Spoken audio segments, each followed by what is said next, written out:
Chapter 28 Vixie's Civil Reforms.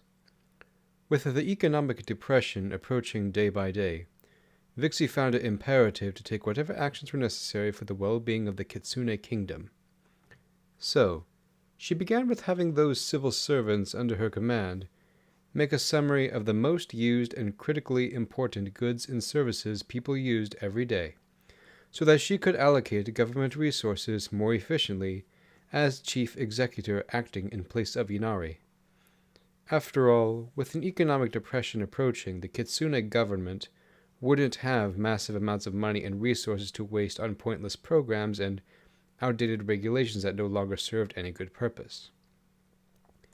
Vixie did this also with the intent of lowering the tax burden on ordinary citizens who would also have less money during the Depression, while Vixie also believed a 32% tax on ordinary citizens was excessive compared to the quality of public services they were receiving. Such led her to suspect illegal activity and massive amounts of wastes were going on in the bureaucracy. So she contracted a bunch of third-party accountants to do a full audit of every major department and the relatives of important department leadership. If anyone didn't comply with the audit, they would have their employment terminated immediately. After all, Vixie didn't expect certain departments to be honest about their finances after a few of the heads were arrested and thrown in prison for financial crimes when their family members were investigated.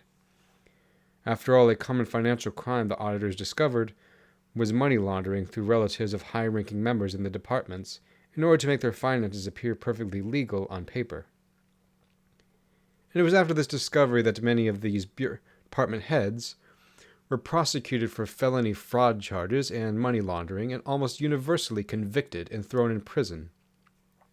But Chief Executor Vixie Reddington was not satisfied with prison sentences alone, but also had the wealth of those directly responsible for financial crimes confiscated because it was gained through illicit means. Then it was just a matter of finding new department heads and making reforms to reduce the likelihood of corruption, such as the anti-nepotism laws she couldn't implement outside her regional jurisdiction until now. And although this costed the Kitsune government a decent amount of money with the audits and legal work on such a large scale, it would end up paying for itself over the time of the Depression without corrupt officials covertly stealing massive amounts of citizens' resources, and the finding and removal of massive amounts of wasteful spending. Inari would also check up on Vixie from time to time because she wanted to see how Vixie was handling her role in her place, in almost all ways except ritually. And when Inari and Vixie regularly discussed public policy, Inari agreed with Vixie's decisions after seeing the summary of the accountants made of how much money corrupt officials were considered costing her administration over time in which she believed was her money as the empress. But from Vixie's perspective, she believed she was giving back to the people what was rightfully theirs. And after the just governmental reforms alone, Vixie was able to cut the tax rate from 32% to 20% with no loss in quality, but rather an increase in quality with regularly reduced corruption and waste. And Inari didn't care that the tax rate was lowered so long as it didn't cut into her lavish and extravagant living standard, in which it didn't. In response to this, nobody was complaining, except the aristocracy, who felt threatened now that the ordinary citizens had more purchasing power and resources. And to this, many in the aristocracy paid their media propaganda lapdogs to slander Vixie, accusing her of all manner of things falsely, and even going so far as to absurdly accuse Vixie of being a communist. But despite all this slander, Inari didn't believe any of it, and kept Vixie in her position, because she knew from her own experience that Vixie was loyal to her country, and did what she could to make it prosper and foster what she believed to be the good things in it. And that was something no ideologue purely seeking power for its own sake, such as through seizing the means of production and destroying existing culture to impose her ideology, would ever do. Vixie would also go around the Kitsune Kingdom on multiple islands and maintain mainland and observe and enculturate herself in different subcultures so that she would never forget what she was put under her care.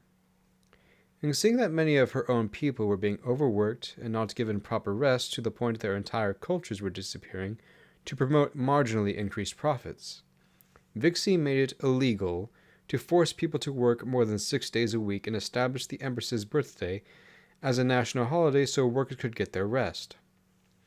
And Inari was initially skeptical about this decision, fearing it would significantly reduce productivity, until she heard from the Bureau of Public Health that illness had dropped dramatically, and the quality of production increased now that workers were able to rest and recover at least once a week. And she also found the ego boost of making her birthday a national holiday pleasing. But in response to this, the Kitsune aristocracy felt increased paranoia that now the workers they essentially treated as slaves would start to think for themselves on their time of rest.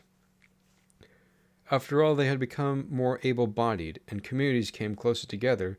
Now they were able to do things on their days off and actually had time to spend money they earned and contribute to the economy, something essential in order to prepare for the coming depression.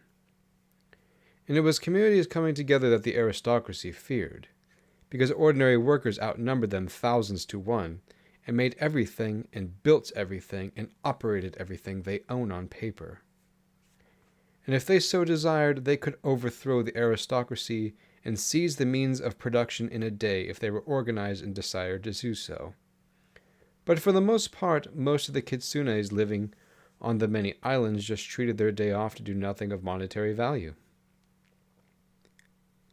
But because the universal day off Vixie imposed was Sunday, the last day of the week on the kitsune's civil calendar, the aristocracy's media propaganda lapdogs attempted to slander Vixie with the false idea she was trying to force everyone to become Christians. Not that she even had the power and resources to do that, even if she wanted to. But Vixie was not the type of person to force people to believe things against their will, like the aristocracy, who incorporated the different cultic practices of the local kitsunes into outlets for their greed and vanity. After all, if it could not be commercialized and used as a means of control, it had no purpose to the aristocracy. To this, Inari was disgusted, because unlike the aristocracies whose idol was themselves, and used various cultic practices to enrich themselves, Inari genuinely believed in the spirits that supposedly inhabited these various shrines and their importance to their communities. Hence, Inari never intentionally committed sacrilege to local shrines, and never destroyed any churches, and rather simply sold them off after they had been abandoned for long periods of time, with the only exception being shrines to what were culturally understood to be demonic entities. Hence, Father Victor's monastery stood even after it had been abandoned for decades. She also didn't want to upset the spirits she believed inhabited these places or make them angry with her, hence her general respect towards these places and natural phenomena.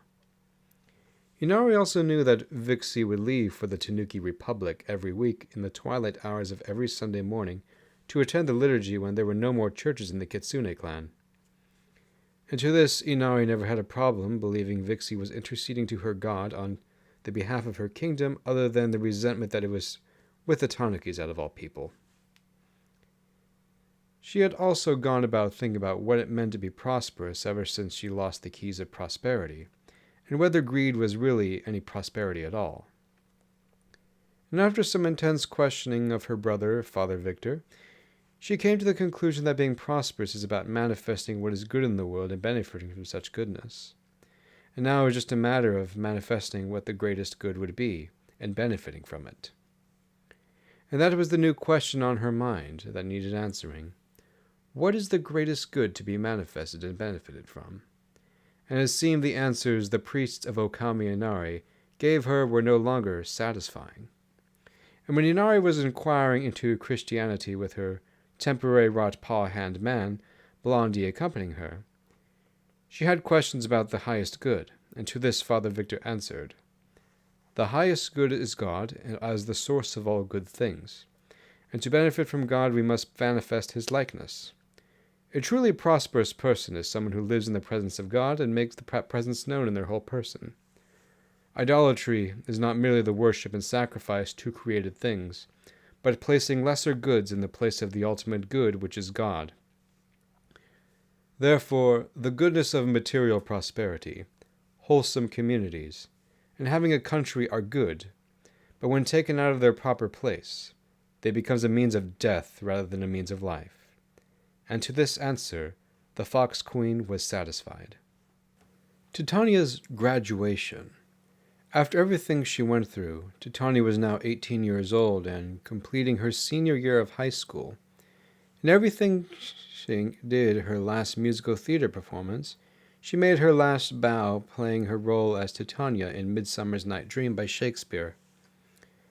She then enjoyed her senior ball even though she didn't have a date, and after she took her final exams, she got her grades and did everything well except math and science, where she barely passed those classes and would have failed if it wasn't for her super nerd classmate Gary. But now her school life was over, and it was time to approach the stage one last time and receive her diploma. And everyone who had been at a core piece of her life was there except Father Victor, who was in the Kitsune clan, and Queen Ariana, who was busy rebuilding her queendom. And when she had her picture taken with her diploma in her hands, she felt as a new moment had begun in her life. And then her godfather Jeremiah gave Titania a beautiful hunting rifle as a graduation gift. Natalia then asked Titania, "Now that you graduated high school, why don't we enjoy the moment while we can, and accept the good things life has to offer?" Further reforms. After reforming government regulations to reduce burdens on the citizenry of the Kitsune clan, Vixie realized that the Kitsune clan was going to need more than economics to get through the coming depression. With a dwindling culture and what constituted its current culture of consumerism and mindless entertainment, such things would immediately collapse in an economic recession, let alone a depression. So, Vixie thought about ways to restore a sense of collective identity, but without acting in a fascist or totalitarian manner. After all, Vixie was a populist. And in her populist tendencies, Vixie began to read through and experience many of the historical customs and traditions that were universal across Kitsune society. She attended the traditional arts, festivals, and ate her own food that wasn't the super-processed and cheap garbage that was sold to everyone. The only thing Vixie didn't do was worship at the shrines dedicated to local spirits or any of the Yokami Inari shrines. And what Vixie found were many things that could be redeemed, and a desire of much of the youth to have meaningful lives and rise above the replaceable wage slaves their society screwed them over to be. After all, setting the youth on the right path was essential to preventing another revolution like the revolution of 2017 that temporarily overthrew the Shnee hegemony of the Arctic Fox Island. And the mantra of the revolution was, "Smash the bourgeoisie," with the revolutionaries mostly being youth, whose long hours every day of the week and not enough pay to even support themselves on a mass scale with no reasonable means of attaining a better life. And the revolution would have been more successful had its leaders not turned on their supporters after gaining a moment of political power in the famous line, "All men are equal, but some are more equal than others." And thus the cycle of ideologues and autocrats continued on the Arctic Fox Island, and the Shnee family of industrialists was reinstated. But one thing these autocrats and industrialists and aristocrats had in common was seeing ordinary people as a means to an end, mere units of labor and not people. Thus, values ordinary people shared and culture was worthless and something to be discarded if it didn't serve their end, and both Vixie and Inari disagreed with that. Inari disagreed with that because she had a personal connection to the culture of her youth, and the values that defined Kitsune culture for centuries: honor, sincerity, and purity. And there was nothing honorable, sincere, nor pure in feigning false virtue, while in the same life exploiting other people for their own ends. And Vixie saw culture as life-giving, and without culture even money will lose any meaning to it, once had when there's nothing to spend it on. The economy would no longer serve the people in such a system, but rather people would serve the economic system without any meaning or purpose. In such a system, the people would become slaves to the work of their own hands, and to Vixie, to exploit human beings made in the image of God in such a manner was tantamount to blasphemy. For Vixie remembered the words of the final judgment, "Inasmuch as you did to the least of these my brethren, you did it to me," in the Gospel of Matthew chapter 25, verse 40. And Vixie knew that one day she will have to give an account for the life she lived. As such, Vixie rarely ever thought of herself higher than she ought to, and almost always merciful, not merely in restraining full punishment, but in actively restoring goodness to the best of her ability to the world around her. And even though many people didn't say it out loud, they wished Vixie would have been the ruler of the kingdom instead of Inari, which made Inari envious but knowing better than to get rid of her best executor over an inconsequential popularity contest.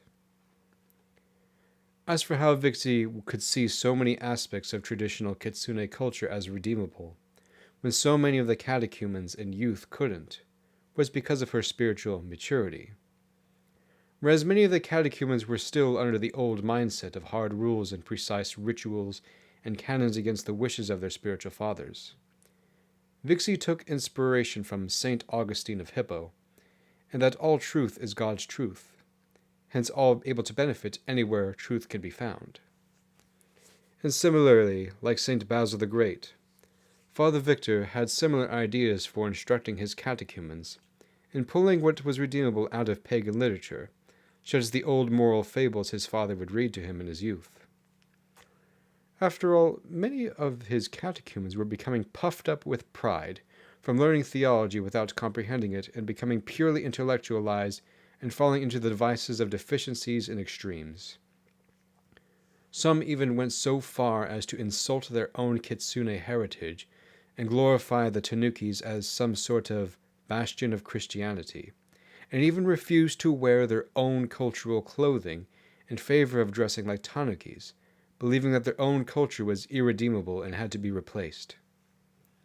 And Father Victor was saddened by this and feared for the safety of his catechumens if they did this, because seeing them openly hate and renounce their own culture and wanting to see it become some idealized Tanuki culture would easily land them in suspicion of the civil authorities.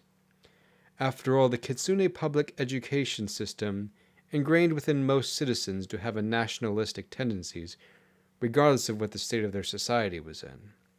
And if a nationalist governor saw what these catechumens were doing and renouncing their own culture in favor of being Tanukis, they would, without fail, be seen as enemies of the state. And that's a fate Father didn't want to have his spiritual children to face. And so, Father Victor pulled those catechumens aside privately after the liturgy so that they would not be publicly humiliated or have any of their sins known to others, as this was the first time he had to do this. And Father Victor said to them, "I am aware that many of you are not fond of the state of our culture is in. I too am not fond in it. But hating your own heritage and wishing its destruction is the work of the devil, who only seeks to steal, kill, and destroy what God has made. The work of Christ is to redeem it. And until you learn that, I will not teach you any more theology that you are not prepared to receive in your emotional, intellectual, and spiritual immaturity. Instead, I ask this of you catechumens. Continue the prayer which I have given each of you, and enculturate yourself into the heritage of our people." One of the catechumens then spoke back to Father Victor with an arrogant expression on his face. "And what of a pagan society is redeemable? The Holy Tanuki Republic follows the canons and have monks and are strict and have everything our society doesn't have. If we don't follow the canons to the utmost strictness, we're not even Christians." Father Victor was infuriated by this arrogant catechumen's demeanor and refusal to listen to the truth and reason, even if he didn't show it outwardly.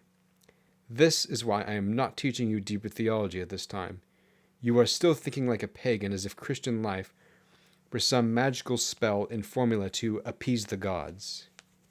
If you have no humility and love in your heart for the people around you, even the good works of your prayers, fasting, and almsgiving, and supposed strictness become an abomination to God like those of the Pharisee. This is why I ask that in humility you seek to enculturate yourself and learn to live as a human being, and see the connection between you and other people in our culture. Had my spiritual father not enculturated himself in our heritage, I would not even stand before you in this monastery as we speak, but to be the image of Inari ruling over you." The catechumen utterly ignored what Father Victor was telling him with no self-awareness. "Ha!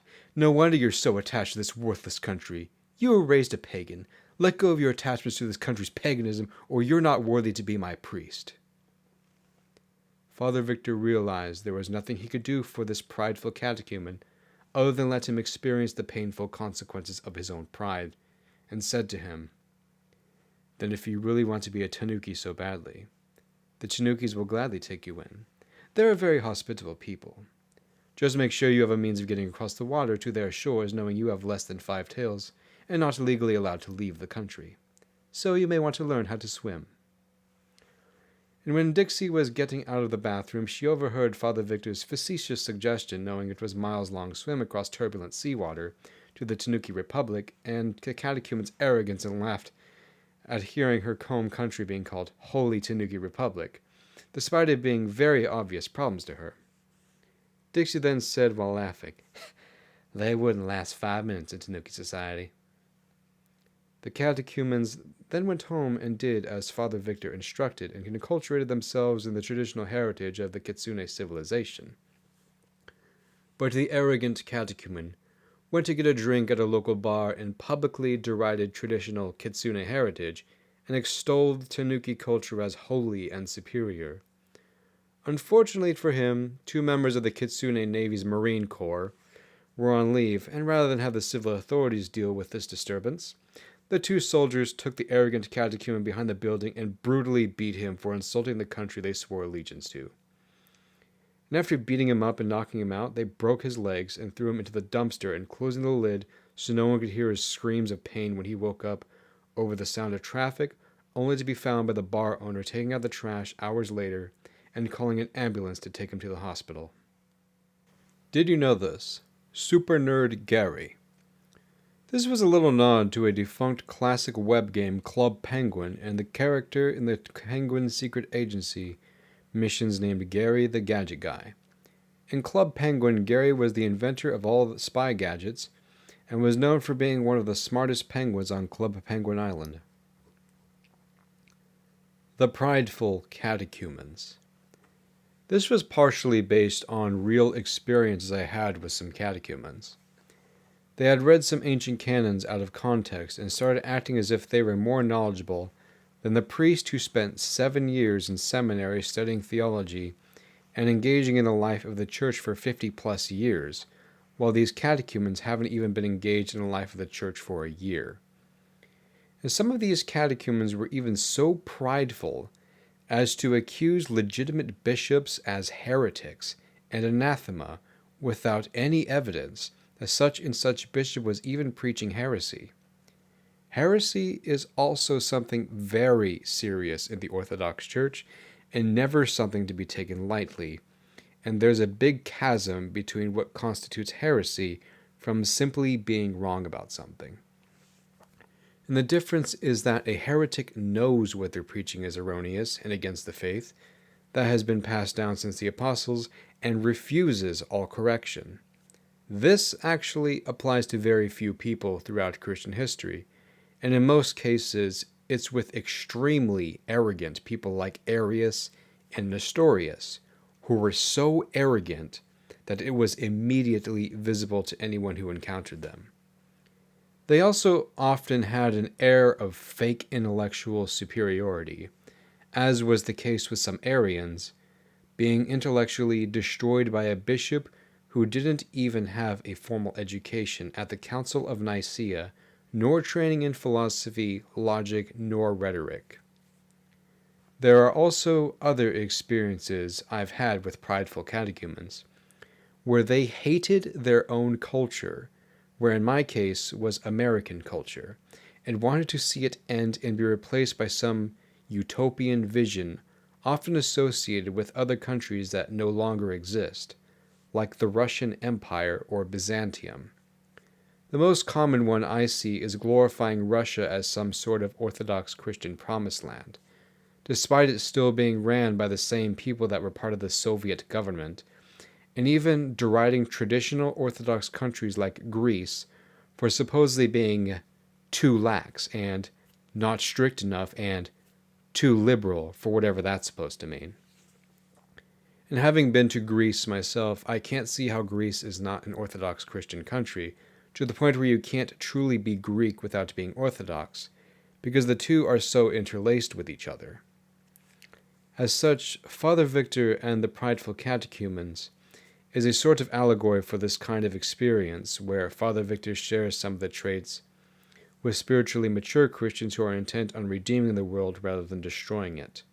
For it says in the Gospel of John, chapter 3:17, "For God did not send his Son into the world to condemn the world, but that the world through him might be saved."